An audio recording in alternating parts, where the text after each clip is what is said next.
Hello and welcome to the Mindset Coach podcast, the show where coaches and coaches-to-be tune in to learn how to integrate mindset coaching tools and neuroscience-based techniques into their practice and grow and scale a coaching business they love. Each week, I'll be sharing easy-to-implement tips, case studies, and business strategies that you can use right away to transform your own mindset and the mindset of those you coach. I'm your host, Lara Young, founder of the Mindset Coach Academy, author of 52 Adventures to Change Your Life, award-winning business owner, coach, and coach trainer. Tune into this podcast each Friday, free on all the podcasting apps, and click to subscribe so you never miss an episode. And remember, mindset is everything. Hello and welcome to Series 3 of the Mindset Coach podcast. Now, it may seem like a little bit of a strange time of year to be launching our third series, but there's a very good reason for it. And the reason is this. Many people at the end of the year, they start to think about the year ahead. They start to think about planning in their business for what they're going to achieve in the new year. And the missing step here, of course, is that retrospective look back at what's occurred in the year just gone. What have they achieved? What's happened? What's worked? What hasn't worked? And so I'd like to invite you on this, our first episode of Series 3, to go on a little bit of a journey with me and to take the time now to review what's worked and what hasn't worked in your business in the last 12 months or however long you've been in business for this year, and to really ask yourself and answer some questions that are really going to pave the way and lay the foundation for you to create a really successful year in business next year, and for you to get really clear about what it is that you're going to achieve and the strategies and the tactics that you're going to use to make those things happen. Now, I will be looking in our next episode at how to host a really productive and powerful CEO retreat day or series of days for yourselves. I went on one recently, which was absolutely incredible. So I'm going to share with you the ingredients and the elements that I included in my CEO retreat so that you can do some forward planning for the next year in your business. For now, I'd really like you to come with me and we're going to explore what actually happened in your business in the last 12 months. So we will be putting this document into the website next to this podcast episode. So if you head on to mindsetcoachacademy.com/podcast, you will see the episode there, and you'll also see the link to download the workbook for the questions that I'm about to ask you, and the questions actually that I recommend that you ask yourself at the end of every 90 days, at the end of every quarter, and especially, of course, at the end of every year, so that you can do a really structured and thorough review of what's happened and I guess what's left to happen in your business. So the very first question is around your goals. And, you know, if you're like most people in business, you know the importance of setting goals. And so what I'd like you to do is to just write down the goals that you set for your business 12 months ago. Like, what were the goals that you set for your business at the start of the year? Now, I want you not just to include those goals that you've already achieved, which can be quite tempting to do, but I want you to actually write down all the goals that you set yourself in your business. So they could be goals around your marketing metrics, your sales metrics. They could be about creating a course or a product or a service. They could be goals around your social media marketing and your visibility. You could have had goals around your tech, your website. Maybe you had goals around starting a podcast or goals around, having a YouTube channel. Whatever your goals were, I want you to write them down. And of course, I also want you to write down your financial goals for the year. What were they? And when you've written down those goals, including the ones you've achieved and the ones perhaps you haven't, I do want you to then focus on all of those achievements. So the second part is to list everything that you've actually achieved in your business this year. Now, of course, some of those achievements will have been things that perhaps you hadn't set as goals at the start of the year. And that's a real bonus. I think a lot of times we do achieve more in our businesses than we think, but we're not always consciously aware of it, right? We don't always have it top of mind. But for example, if you've achieved several podcast interviews, maybe you've been on other people's podcasts, maybe you've had some real significant client wins, your clients have achieved incredible transformations, which I know as a mindset coach that your clients will most definitely have. What are those achievements as well? What personal achievements have you had? Maybe there's something that you've been wanting to launch, or maybe you just followed through or felt that you were more consistent this year than you were last year. All of those things are significant achievements that, we really need to celebrate. So write down all of the achievements that you had. Perhaps one of your achievements was giving yourself a day or half a day off every week. Maybe it was actually being more productive in your business than you had been previously. So there's lots to consider and lots to write down there. The next thing I want you to write down and focus on is, what are you most proud of? What is the achievement that you're most proud of this year? And again, it could be absolutely anything from any of those areas. This is about you, what success means to you in your business and how you measure that success, and really about your reflection on, what is that thing that you are most proud of achieving? And when you've written that down, the next one is, what has worked really well for you in your business in the last year? What has worked well for you? And it may be that what's worked well for you is having standard operating procedures when it comes to your client onboarding or your marketing. Maybe what's worked well for you is to recognize the times of day or the days in the week where you're most productive and doing your real thought work during those times. Maybe what's worked really well is that you have actually outsourced some of the work that you do. Maybe there's been a client attraction strategy that's worked particularly well, or a modality or technique that has really surprised you with how effective it's been and that you've started to use it across, your client base. Maybe you've really honed in on your niche and your ideal client, and that's worked really well for you. Perhaps you've pivoted in your business. So I want you to write down all the things that have worked really, really well for you in your business this year. And then, of course, the flip side question to that is, what do you know now that you need to change or improve? What are the things maybe that aren't quite working as well as you'd hoped? What are some things that you may be ready to up level in your business? Maybe it's your own mindset. Maybe it's challenging yourself a little bit more. Maybe it's being more organized or more productive. What do you need to improve? Think about all of your processes that you have in place. Think about the strategies that you use with your clients, the tools that you have. Maybe there are some skills gaps there that you really want to fill. Maybe there's something that you want to learn in order to become a more effective coach or a more effective business owner. Think about the things that you need to change or improve in your business and write them down here. Maybe you're spending too much time on things like discovery calls, or that you go down that rabbit hole of social media, or you spend a long time looking for the right image or exactly the right caption, and it's not really leading to the level of sales that you'd hoped it would. Take the time and reflect on that question. Now we're going to turn our attention towards the numbers in business. Now, our numbers in business, of course, are really important. It's critical that we get across and we understand our revenue generation, our profitability, and our expenditure. Where are we spending money in our business? Maybe even where are the money leaks in our business? We also need to look, of course, at reviewing things like our pricing. Do your products and services sell well, not sell well? Where are you priced in the marketplace relative to the value of the transformation that you provide?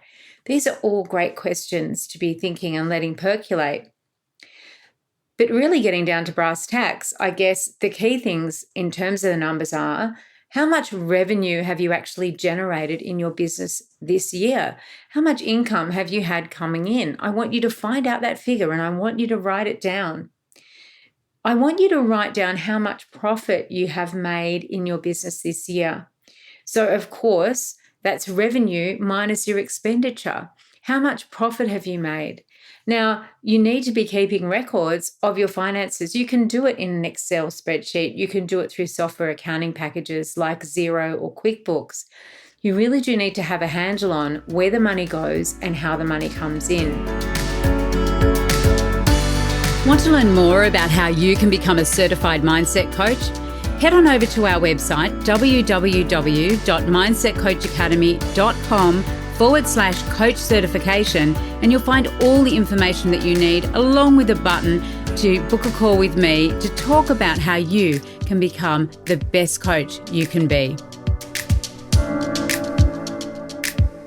I want you to also think about and write down how much you've actually paid yourself this year. Now, depending on your business structure, you may be paying yourself a salary, you may be paying yourself a salary and dividends. You may be maximizing the tax threshold depending on the jurisdiction in which you're working and the relevant regulations and laws there. But I do want you to go through and calculate how much you've paid yourself in your business this year. And as you do that, and as you answer those questions about the numbers, of course, they're going to provide valuable input to when we start going through our planning process for next year. And as I've said, that's going to be happening on our episode next week. I want you also to then look back across at your products and services. And I want you to do some analysis on which ones have been the most purchased. Which ones have clients signed up for most often? And of course, there's going to be a few factors in this. If you only have one product or service, it becomes very easy. You could just count the number of people that have signed up to work with you for that product or service. It may be, though, that you have a different mix of products and services. Maybe you have some one-to-one coaching. Maybe you have some course offerings. Maybe you have some done for you or done with you services. You may have some one and done type offers as well. Equally, you may have some VIP offers or some that are quite long in duration. But I want you to work out which ones have been purchased most often. And then the next step is to determine what have been your least purchased products or services. What things have people signed up for less often, if at all? You may have something that you created with love and passion and vision of it being incredibly valuable to your audience, and yet you haven't sold many or any of that product or service. And again, this is great information for you to have, because then you can reflect back and think, well, what were the factors that contributed to the lack of sales of that offering? You know, was it a lack of marketing? Was it just that it wasn't quite, the way that you described the value wasn't quite there? Maybe it wasn't quite tailored specifically enough for your market, or that you didn't communicate that value to your specific ideal client. And sometimes we can have products and services that don't sell, but actually, with a few minor tweaks, they become incredibly attractive to your ideal client in your niche. And suddenly they'll start flying off the shelves like hotcakes. You know, sometimes it can be as simple as changing the name of your offer that really describes and shows your client what it does on the tin. It's very, very descriptive of what that offering helps them to do, be, or have. For example, you know, going from couch to 5K, which is a running program that helps people who are sitting on the couch to go to running 5K, is very, very clear. And so that makes marketing of that product a lot more easily than if, say, for example, it was called the Take Flight Running Program. Okay. It may not necessarily, it may just be that small tweak that's going to resonate with your ideal clients. So there's lots to think about and lots of factors that go into what's selling and not selling in terms of your products and services. And again, this series, I'm going to be looking and exploring with you the sort of products and services that you can create that are going to sell really well and have not just a powerful implied value or intended value, but actually a really valuable result for your client, that helps them to get a result that actually is what they want, what they need, and what they're willing to pay for. The next thing I want you to answer is, which products and services do you enjoy delivering the most? Now, this is key. I believe that we all start our businesses because we have a passion and a drive and an energy around helping people. And we also start our businesses because we want to be able to enjoy the work that we do. We want to love what we do because that transmits. We want to work with people that we really enjoy working with as well. Now, if you're delivering products and services that you don't enjoy delivering, maybe you've created something that at the time you thought this is going to be brilliant, but when you got onto the delivery of it, you found that it was more time consuming, potentially more arduous, taking more effort than you'd first intended. This is time to start to have a look at that. So, which ones do you enjoy delivering the most? Which ones do you celebrate when someone signs up for because you know you love delivering them? And which ones maybe don't you enjoy as much? Write those down, because this is, again, going to be a great input when we start to doing some planning work for next year in our episode next week. I also want you to write down how many social media followers, email list subscribers you have. And I want you to go through, and I want you to do it platform by platform. So whatever social media platforms that you're on at the moment, and it could be one, it could be 8 or 9, whichever ones you're focusing on. I don't recommend 8 or 9. I think, we really need to be able to focus and hone in specifically on our audience in across maybe 1 to 3 platforms to do a really great job. But what I want you to do is to write down how many social media followers and email subscribers you have across each platform. And this, again, is just a great metric for our marketing, for our lead attraction strategies in our business. Then I want you to think about, well, what is the best thing that happened to you in your business this year? What's the best thing that happened? Maybe it was an opportunity. Maybe it was an aha moment that you had. Maybe it was taking 3 weeks out and not worrying about what was happening to your business in the background, being able to really enjoy that holiday you were having.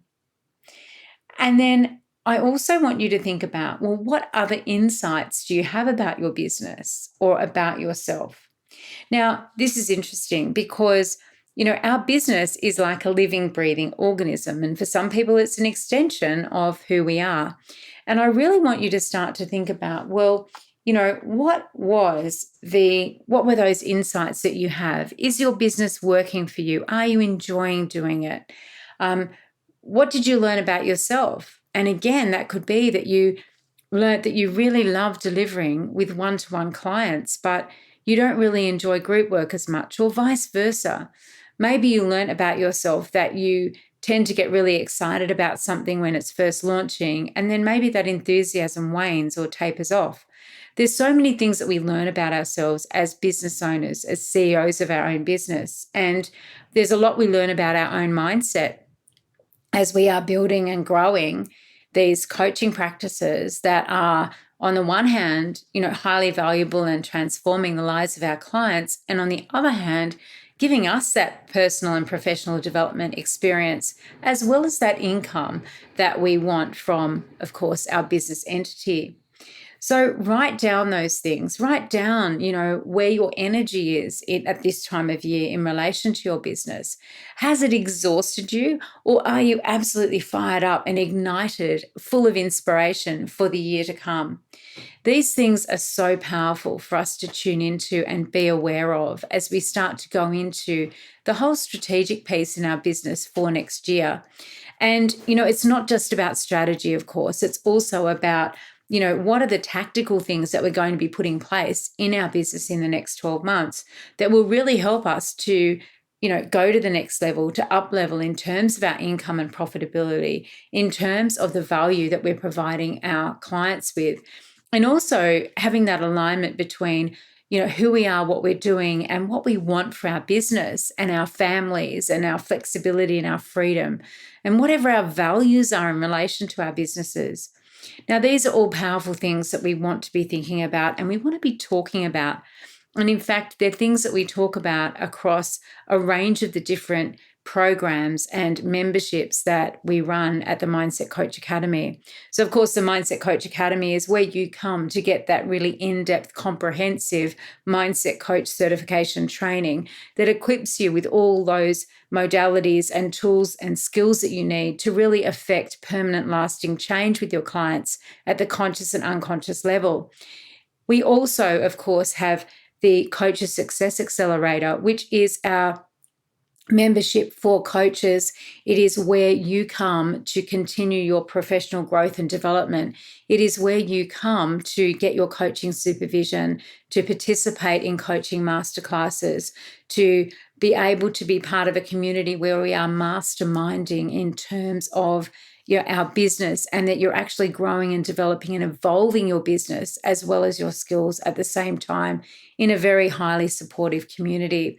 That's the Coaches Success Accelerator. I'll pop the links to all of these things I'm mentioning underneath our podcast episode. And finally, the key ingredient for all coaches, for all women in business, is your mindset.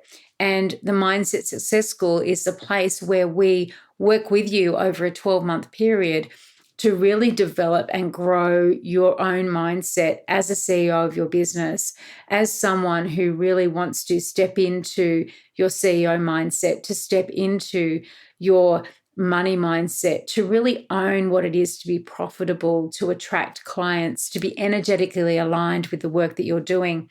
And again, I'll drop the link down below the episode over on our website, mindsetcoachacademy.com/podcast, so that you have got that information there and you can check those resources out. Because together, what we want to do, of course, is to build your coaching practice so that you're doing what you love. You're helping people get those transformational results that come from you being skilled and adept at your coaching craft. And also that you have the support in place so that you can be part of a community and part of an ongoing development experience where you know that you're always honing your skills and you have the support and the community and the continued drive and inspiration to keep doing your incredible work out there in the world. Thanks for listening. Do the exercises, really reflect on the year just gone. And next week, as I say, we'll be diving into planning, preparing for the year ahead so that you can have an incredibly successful coaching practice. Bye for now. Well, that wraps up this week's episode of the Mindset Coach podcast. Remember to join us next week for another episode and subscribe on iTunes. Leave us a review if you've loved it. Share it with your friends. And I really look forward to learning how you're implementing the tools and techniques that you're learning here. Mindset is everything.